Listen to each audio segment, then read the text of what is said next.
اعوذ باللہ من الشیطان الرجیم، بسم اللہ الرحمن الرحیم۔ الحمدللہ رب العالمین، والصلاۃ والسلام علی سید المرسلین وخاتم النبیین، اما بعد۔ صحیح مسلم کتاب المساقات، مساقات اور مزارعت کے مسائل۔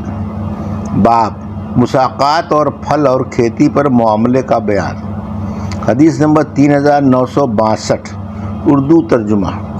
عبداللہ بن عمر رضی اللہ عنہ سے روایت ہے کہ رسول اللہ صلی اللہ علیہ وسلم نے معاملہ کیا تھا خیبر والوں سے۔ جب خیبر فتح ہو گیا تو حضرت صلی اللہ علیہ وسلم نے یہودیوں کو وہاں سے نکال دینا چاہا۔ انہوں نے کہا ہم کو رہنے دو اور جس طرح آپ کو منظور ہو ہم سے معاملہ کیجئے۔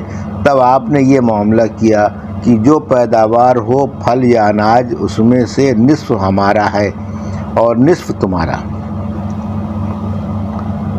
حدیث نمبر 3963، اردو ترجمہ۔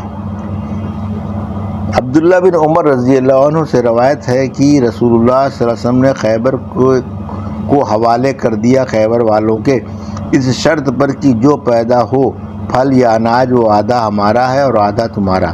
تو آپ اپنی بیویوں کو ہر سال 100 وسق دیتے، 80 وسق کھجور کے اور 20 جو کے۔ جب حضرت عمر رضی اللہ عنہ اپنی خلافت میں خیبر کو تقسیم کر دیا تو جناب رسول اللہ صلی اللہ علیہ وسلم کی بیویوں کو اختیار دیا، یا تو تم بھی زمین اور پانی کا حصہ لے لو یا اپنے وسق لیتی رہو۔ تو بعضوں نے زمین اور پانی لیا اور بعضوں نے وسق لینا منظور کیا۔ حضرت عائشہ رضی اللہ عنہا اور حضرت حفصہ رضی اللہ عنہا نے زمین اور پانی لیا تھا۔ حدیث نمبر 3964، اردو ترجمہ۔ وہی جو اوپر گزرا، مگر اس روایت میں یہ نہیں ہے کہ حضرت عائشہ رضی اللہ عنہا اور حضرت حفصہ رضی اللہ عنہا نے زمین اور پانی کو اختیار کیا، بلکہ یہ ہے کہ حضرت عمر رضی اللہ عنہ نے رسول اللہ صلی اللہ علیہ وسلم کی بیویوں کو اختیار دیا، چاہے تو وہ زمین لے لیں، اور پانی کا ذکر نہیں کیا۔ حدیث نمبر 3965، اردو ترجمہ۔ عبداللہ بن عمر رضی اللہ عنہ سے روایت ہے جب خیبر فتح ہوا تو یہود نے رسول اللہ صلی اللہ علیہ وسلم سے کہا آپ ہم کو رہنے دیجئے یہیں، اور جو پیداوار ہو میوہ یا اناج اس میں سے آدھا آپ لیجئے۔ آپ نے فرمایا اچھا، میں زمین دیتا ہوں تم کو اس شرط پر، مگر جب تک ہم چاہیں گے، اور جب چاہیں گے نکال دیں گے۔ پھر بیان کیا حدیث کو اسی طرح جیسے اوپر گزری، اتنا زیادہ ہے کہ میوے کے 2 حصے کیے جاتے، 5واں حصہ اس میں سے رسول اللہ صلی اللہ علیہ وسلم نکال لیتے اپنے اور اپنی بیویوں کے مصارف کے واسطے، اور باقی سب مسلمانوں کو تقسیم ہوتا۔ حدیث نمبر 3966، اردو ترجمہ۔ عبداللہ بن عمر رضی اللہ عنہ سے روایت ہے رسول اللہ صلی اللہ علیہ وسلم نے خیبر کے درختوں کو اور زمین کو یہودیوں کے حوالے کر دیا کہ وہ اس کی خدمت کریں، اپنے مال اور رسول اللہ صلی اللہ علیہ وسلم کو آدھا میوہ دیں۔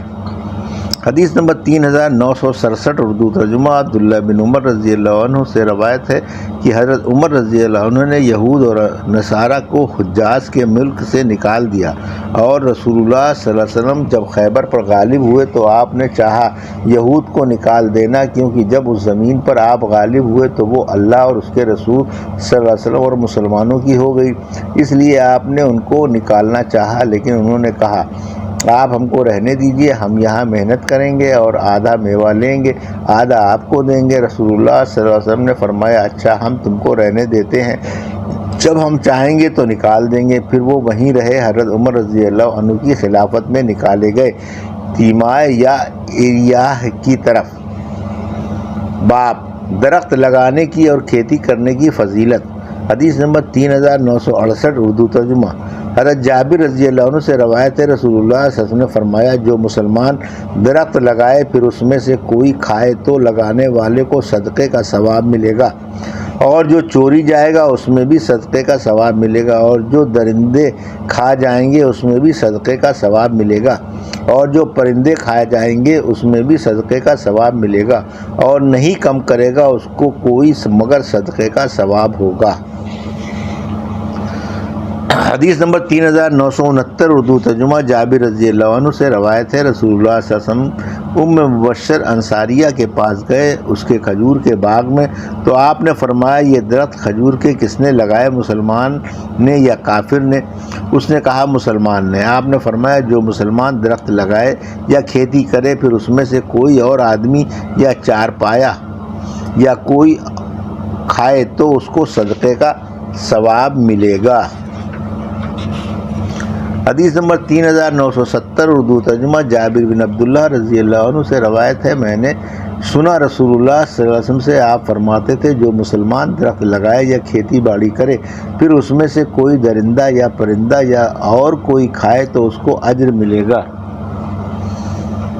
حدیث نمبر 3971 اردو ترجمہ جابر بن عبداللہ رضی اللہ عنہ سے روایت ہے، رسول اللہ صلی اللہ علیہ وسلم بات کے باغ میں گئے اور فرمایا اے محبت یہ درخت کھجور کے کس نے لگائے، مسلمان نے یا کافر نے؟ وہ بولی مسلمان نے۔ آپ نے فرمایا کہ مسلمان کوئی درخت لگائے اور اس میں سے کوئی آدمی یا چارپایا یا پرندہ کچھ کھائے تو اس کو صدقے کا ثواب ملے گا قیامت کے دن تک۔ حدیث نمبر 3972 اردو ترجمہ انس رضی اللہ عنہ سے روایت ہے، رسول اللہ صلی اللہ علیہ وسلم نے فرمایا جو مسلمان درخت لگائے یا کھیت پھر اس میں سے کوئی پرندہ آدمی یا جانور کھائے تو اس کو صدقے کا ثواب ملے گا۔ حدیث نمبر 3973 اردو ترجمہ انس بن مالک رضی اللہ عنہ سے روایت ہے، رسول اللہ صلی اللہ علیہ وسلم باغ میں گئے مبشر کے جو انصار میں سے ایک عورت تھی، تو آپ نے فرمایا کس نے بویا ان کھجور کے درختوں کو، مسلمان نے یا کافر نے؟ لوگوں نے کہا مسلمان نے، آخری حدیث تک جیسے اوپر گزرا۔ حدیث نمبر 3974 اردو ترجمہ وہی ہے جو اوپر گزرا مگر سند اور ہے۔ باب آفت سے جو نقصان ہو اس کو مجرا دینا۔ حدیث نمبر 3975 اردو ترجمہ جابر بن عبداللہ رضی اللہ عنہ سے روایت ہے، رسول اللہ صلی اللہ علیہ وسلم نے فرمایا اگر تو اپنے بھائی کے ہاتھ پھل بیچے پھر اس پر کوئی آفت آ جائے جس سے پھل تلف ہو جائیں تو اب تجھے حلال نہیں کہ اس سے کچھ لینا، تو کس چیز کے بدلے اپنے بھائی کا مال لے گا؟ کیا ناحق لے گا؟ حدیث نمبر 3976 اردو ترجمہ اس سند سے بھی مذکورہ بالا حدیث مروی ہے۔ حدیث نمبر 3977 اردو ترجمہ انس رضی اللہ عنہ سے روایت ہے، رسول اللہ صلی اللہ علیہ وسلم نے منع کیا کھجور کی بے سے درخت پر جب تک وہ رنگ نہ پکڑے۔ حمید نے کہا ہم لوگوں نے پوچھا رنگ پکڑنے سے کہ کیا معنی ہے؟ انس رضی اللہ عنہ نے کہا لال یا پیلا نہ ہو، بھلا تو دیکھ اگر اللہ تعالیٰ روک لے پھلوں کو یعنی وہ نہ بڑھیں اور تلف ہو جائیں تو کس چیز کے بدلے اپنے بھائی کا مال حلال کرے گا؟ حدیث نمبر 3978 اردو ترجمہ انس رضی اللہ عنہ سے روایت ہے، رسول اللہ صلی اللہ علیہ وسلم نے منع کیا میوہ کی بے سے جب تک وہ رنگ نہ پکڑے۔ لوگوں نے عرض کیا رنگ پکڑنے سے کیا مراد ہے؟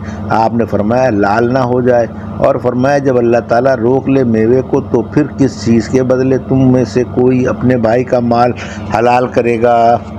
حدیث نمبر 3979 اردو ترجمہ انس رضی اللہ عنہ سے روایت ہے کہ رسول اللہ صلی اللہ علیہ وسلم نے فرمایا اگر اللہ تعالیٰ پھلوں کو نہ اگائے تو تم کس کے بدلے اپنے بھائی کا مال لوگے؟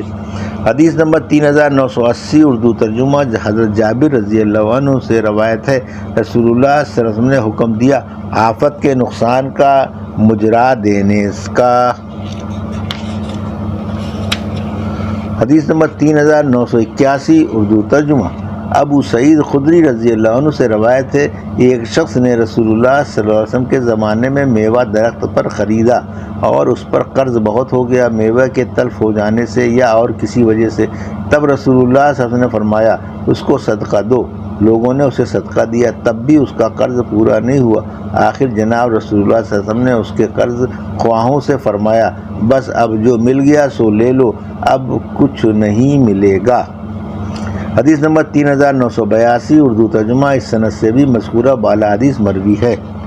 یہ تھی صحیح مسلم کی حدیث نمبر 3962 سے 3982 کا اردو ترجمہ جو ابھی آپ نے سماعت فرمایا۔ اللہ سے دعا ہے کہ اللہ ان حدیثوں کی صحیح سمجھ عطا فرما اور ان پر عمل کرنے کی توفیق عطا فرما، آمین یا رب العالمین۔